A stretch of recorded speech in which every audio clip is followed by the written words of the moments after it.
this week's drive, we slide into unfamiliar territory, hold on too long for a wild ride into the scenery,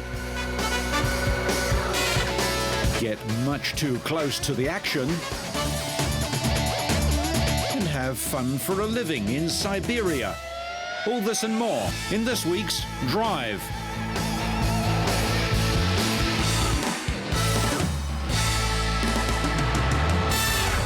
The best seat in the Formula One house. It may be a bit awkward to get into and a bit cramped, but once you have, you'll be surprisingly comfortable. You'd have to be. It's from here that drivers must fight not only each other, but also the centrifugal and lateral forces generated by the cars accelerating, braking and cornering. The odd-looking seat that the teams make for each of their drivers is literally a custom-made one-off. The way that you do a seat is you are using two-part foam or foam balls and making them go off. You have a mock-up in the factory. The driver sits in there inside a bag, and this foam, when it sets and goes off, forms to his shape. So he gets into the car and gets comfortable where he wants to be. And the main parameters he's trying to be is make sure he's as low as possible. His feet are on the pedals, and his arms are clearing everything, so he will have a steering wheel and make sure that he's not going to hit his elbows on the seat. Then the seat is scanned into a computer. Then a tooling is made, and then you can make a part of this tooling. A tailor-made seat for maximum comfort, made, like most of the rest of the car, from ultra-lightweight carbon fibre. The thin layers are meticulously cut, shaped, and then baked in a huge oven-like autoclave. The finished item is very light but immensely strong, shaped to form a shell which should fit like a glove, but sometimes things don't quite work out. They normally don't get it right the first time, to be honest. It's because you sit there and you say, oh, yeah, this is good. Then you get here, you drive the car, and, oh, everything hurts, everything comfortable, you know. You got to change everything again. The seat needs to be both comfortable and very strong. In his Sirius high-speed crash at Indianapolis, Williams driver Ralf Schumacher benefited from the safety features built into his seat. He was gently removed from the wrecked car, still strapped into it, as his testing team manager explains. The seats have a couple of features on them. They're very lightweight, but still very strong and safe. The straps that are on the seat are so that if the driver has an accident and you need to get him out the car, you can actually remove the driver while he's still fastened into the seat in one lump. Yeah. So yes, it is a bit like a child seat from a road car. The similarities between Formula One and kiddie seats are greater than you'd expect, although Junior gets a lot more comfort. This child seat is like a Formula One seat in many ways. The child is secured with a 5-point safety belt, while these lateral elements provide good side impact protection. Child restraint systems in passenger cars are extremely important because the majority of children involved in accidents are not pedestrians or cyclists, but passengers in cars. Child seats have to prove just how safe they are in a variety of extreme crash tests. As a result, car manufacturers are designing and building child seat anchor points into new models.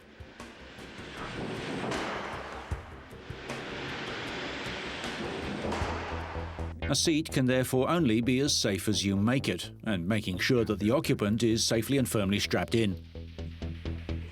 Safety in Formula One has made huge advances, thanks mostly to the widespread use of carbon fibre, as well as the adoption of crumple zones, impact-absorbing zones, rollover bars and higher cockpit sides, as well as the new head and neck support system. But at the seat of all the safety measures is the need to keep the driver immobilised in one place while the collision occurs, and that's where that made-to-measure carbon shell does the job.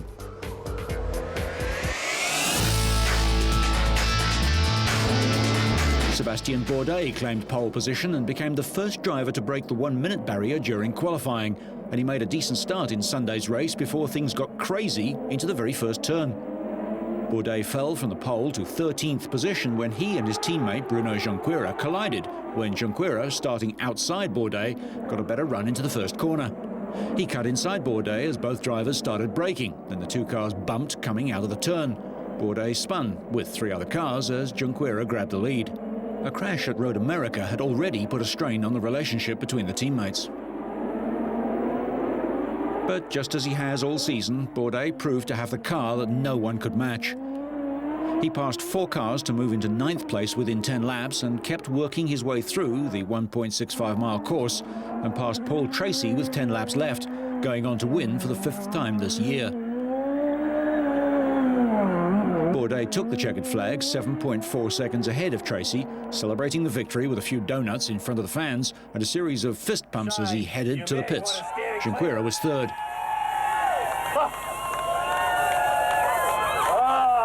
The Frenchman finished the 90-lap race in 1 hour and 40 minutes, increasing his Champ Car points lead to 56 over Junqueira and 68 over Tracy.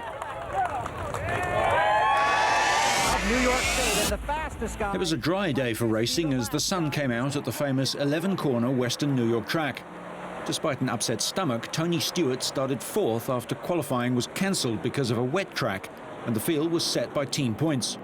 His team had road course ace Boris Sad standing by in case Stewart couldn't race. After only 6 laps of the open spaces of a road course, Brian Vickers thumped a curb and took out Dale Jarrett. On banked ovals, there are unforgiving concrete walls, but here it's the equally terminal sand traps. That could be.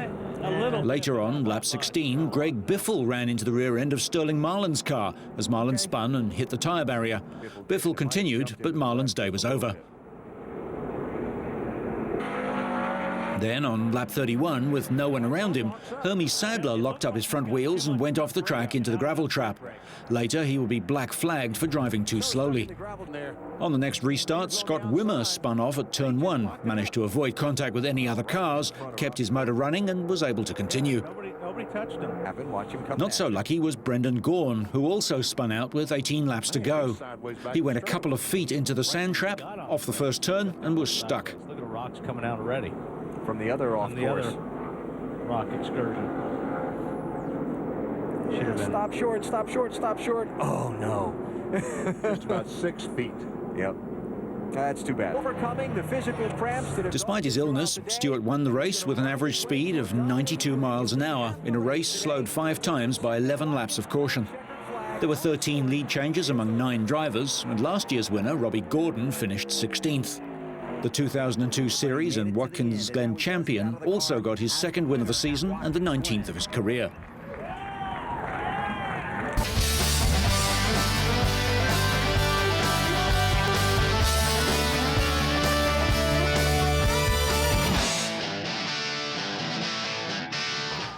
Carmaker Nissan, on the comeback trail, have accepted that they will need to become a truly international company to survive. So they've been holding the world launches of some models in the markets where they'll be sold. The new Quest minivan gets a complete redesign and goes upmarket with features like a DVD player, 4 glass roof windows in sky view, a navigation system, stability control and a rear parking monitor. A new truck marks Nissan's entry into the American full-size pickup market in 4-door extended cab and 4-door crew cab versions. The only engine is a 305 horsepower 5.6-litre twin-cam V8, mated to a 5-speed automatic transmission with either 2- or 4-wheel drive that must be disengaged on dry roads. An anti-skid system is optional, as are front-side airbags and head-protecting curtain-side airbags for both seating rows. Firsts for a pickup include a locking storage compartment in the left rear mudguard, a factory sprayed-in bed liner, adjustable cargo tie-downs, and a fold-flat front passenger seat. Titan shares its chassis and powertrain with Nissan's Armada SUV. Concept cars like the Murano direct future ideas. It's a chunky, working 4x4 with a 3.5-litre V6 engine and continuously variable transmission, a sophisticated gearbox that delivers constant acceleration and decent fuel economy. The Murano is based on the Ultima unibody platform, which will spawn more mid-sized vehicles with cavernous interiors and sophisticated multi-link rear suspension. Its wheelbase is 4 inches longer than the big Toyota Highlander 4x4. So, what's your dream job? If you think you'd be good at designing things like cars, listen to car guru Bob Lutz. Back in the old days, you could buy a less attractive car because of its reliability reputation. Nobody has to do that anymore. The quality of all cars is the same now. You'd need a fleet of 1,000 cars to pick up statistical differences. So the last big differentiator is design. It's becoming critical. Around the world, automotive design has finally made a comeback. In the 1950s and 60s, cars had style and charisma. But by the time the 70s rolled around, environmental and safety issues forced manufacturers to shift their focus away from appearance and function. But nowadays, consumers are demanding function and form. And today, General Motors alone employs over 600 designers around the world. Wellborn makes a special effort to recruit the world's best and brightest, like these savvy young designers at the Art Center College of Design in California. When you're designing for different people, you need to understand the culture and the market that you're designing for. If you're not part of that background, if you're not from there, you won't know who you're making a product for, and ultimately it can fail. It's a lot like product design, except it's huge, on this huge scale. Just imagining you see a car going down the street that you know you had something to say about. Lead designer Franz von Holzhausen, whose work includes the new Pontiac Solstice Roadster and the Chevy SS concept car, describes what it takes to make it in the automotive design world. It's about having gas in your blood and just being passionate about design and passionate about coming up with new, innovative ideas. And, you know, I think there's an innate designer in everybody. It's just whether you unleash it or not.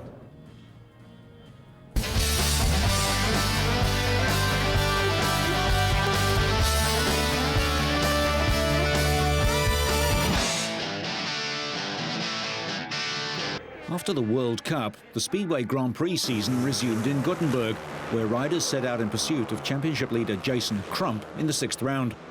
In Heat 8, fellow Australian Ryan Sullivan came to grief and was disqualified after a fall, coming into the home straight. He walked away but scored no points from the heat. Heat 9 was where Crump showed his class. The favourite to clinch the title got to the front and held the advantage in his usual smooth, crowd-pleasing style. The local fans also had plenty to cheer about, with hometown hero Tony Rickardsson bringing them to their feet in Heat 20 with a hard-fought photo finish that reflected the nature of the Fast and Furious competition. By the end of the night, it was down to a battle between the two men.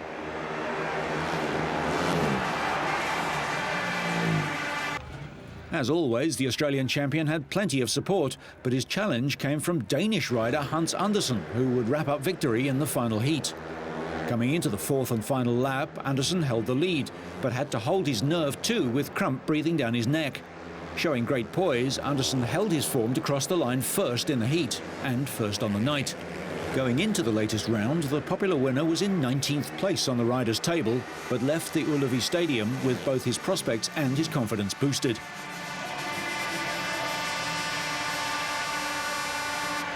While Andersen enjoyed his victory, it was Crump who benefited most from the round, with his main title rival and countryman Lee Adams falling further back in the race for the season's honours. Andersen may well be out of title calculations, but nothing was going to stop him and his very happy teammates from celebrating a Scandinavian Grand Prix victory. Round 7 of the Grand Prix series will be held in Slovenia in 2 weeks. It's fitting that the leaders are from the country that invented the sport, but the championship is still wide open. Even 5-times champ Rickardsson can still take it. There were long faces in the Aprilia pit in practice for the Czech Moto Grand Prix when British rider Shaky Byrne crashed, suffering a dislocated wrist and concussion. Byrne high-sided his Aprilia halfway through the morning session, splattering the track surface with oil as his RS3 bounced across the tarmac. In the time session, Sete Gibernau grabbed his 4th pole position of the year as autumn arrived early in the Czech Republic. The MotoGP riders had only one dry session to set up their bikes for the race, after the second free practice session was dogged by heavy rain in the afternoon. Alex Barros splashed boldly through the puddles with a late charge, which moved him up to 2nd place alongside Gibernau, with the Honda pair joined on the front row by reigning world champion Valentino Rossi on his Yamaha. Rossi recovered from a problematic wet session on Friday, lapping 0.6 of a second off the pole position time and dislodging Ducati rider Troy Bayliss from the front row. However, fourth place represented an equal best grid position this season for Bayliss, hoping for a repeat of his podium here a year ago. The Australian was joined on the second row by his arch-rival from his World Superbike days, Honda's Colin Edwards, and Yamaha rider Carlos Checa, who was unable to improve on his provisional pole time and dropped to sixth place. Spaniard Checa crashed out of a potential pole position lap with 11 minutes of the session left. Rain prevented most of the 250 riders from improving on their Friday times, Sebastian Porto claiming pole for the sixth time this season. Dani Pedrosa and Randy DePunier, leading the championship, were well off the pace. Marco Simoncelli improved his provisional time in the final 125 qualifying session, holding off Andrea Dovizioso in a late gamble for times as a dry line began to form. The next day, the MotoGP race got underway on a dry track. Gibernau led from Barros, Biaggi, Edwards and Rossi. Valentino quickly dispensed with Edwards and challenged Biaggi for third place.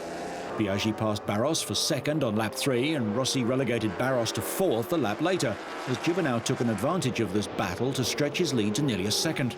Rossi put a great over and under move on Biaggi to claim second and then put in some fast laps to close right up on Gibernau, while Barros was looking for a way past Biaggi. But a lap later, Barros lost control of his front wheel and slid into the gravel and out of the race. Up front, Gibernau was looking to be in control as Valentino Rossi made some increasingly desperate moves to pass. They slowed each other up in the process, which allowed Biaggi to close right up on them. Biaggi passed Rossi with 4 laps left, but ran wide, letting Rossi back through to open up a gap. Nicky Hayden crashed out of 4th place 4 laps after his teammate Barros, putting an end to the American's best ride of the year. Gibernau pulled out over a second on Rossi on the penultimate lap, so Rossi opted for a safe second place and Sette crossed the line with a 3-second lead. Biaggi came home third.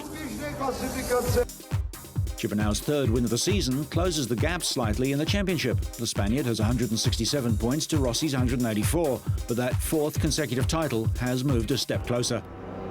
Sebastian Porto won a controversial 250cc event after several calls to stop the race due to rain.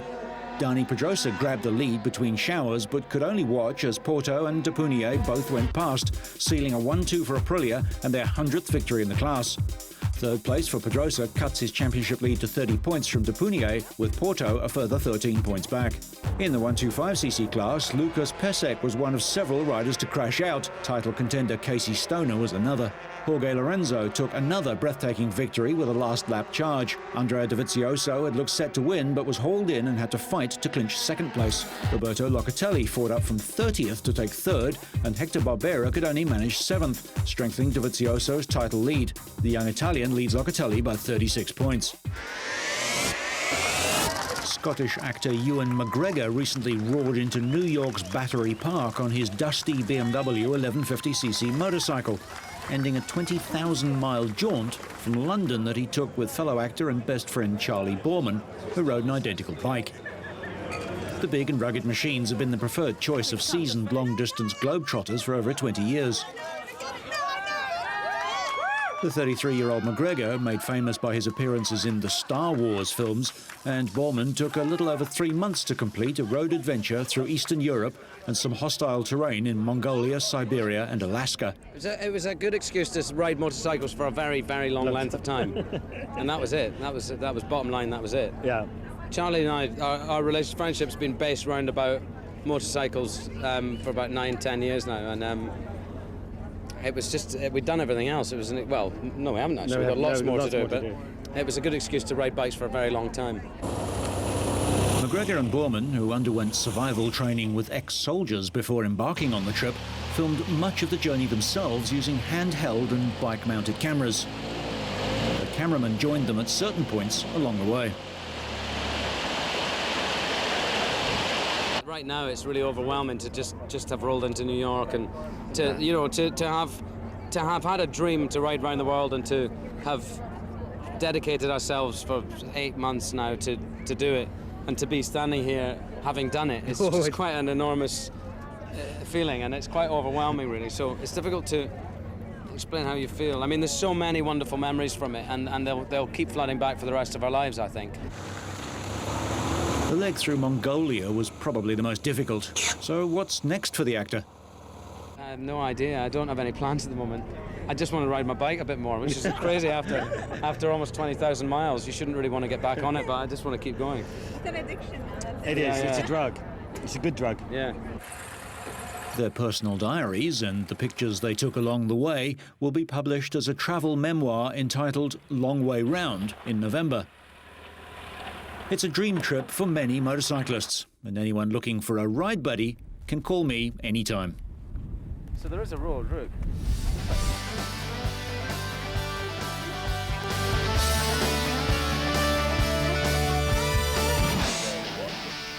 The crack of dawn peels into daylight to reveal four-wheel drive freaks, crashing into dry riverbeds, bushland and gorges in an effort to raise funds for Kenya's conservation.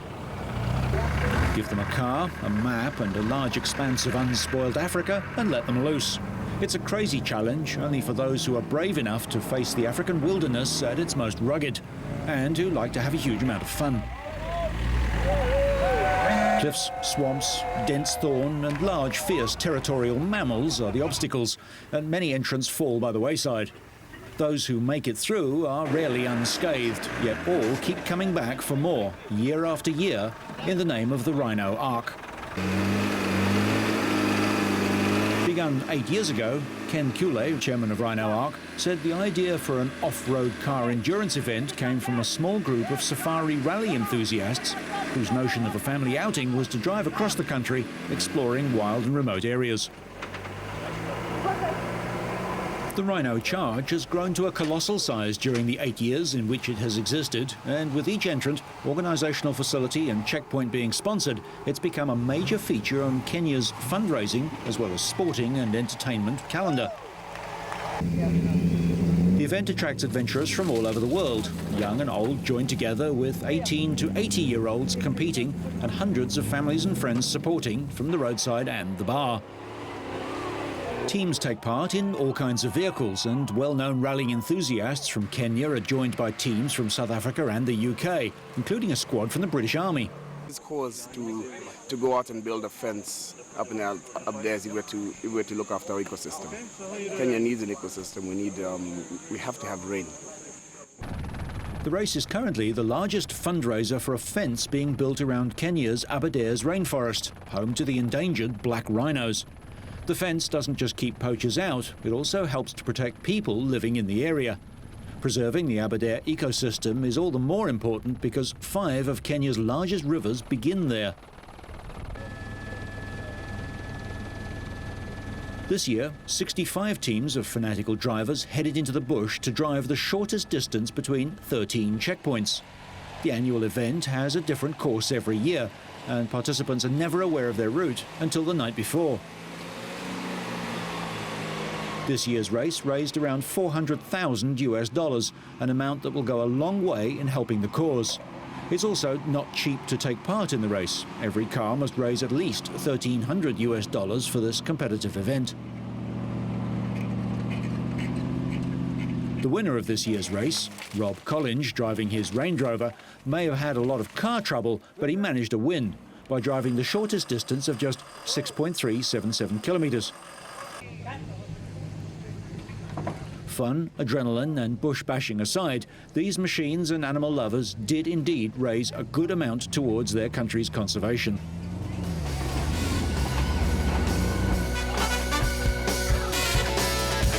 So whether you're always sliding sideways, have designs on a new future, or you're just getting comfortable behind the wheel, so you stay on track and up to speed, make sure you catch next week's Drive.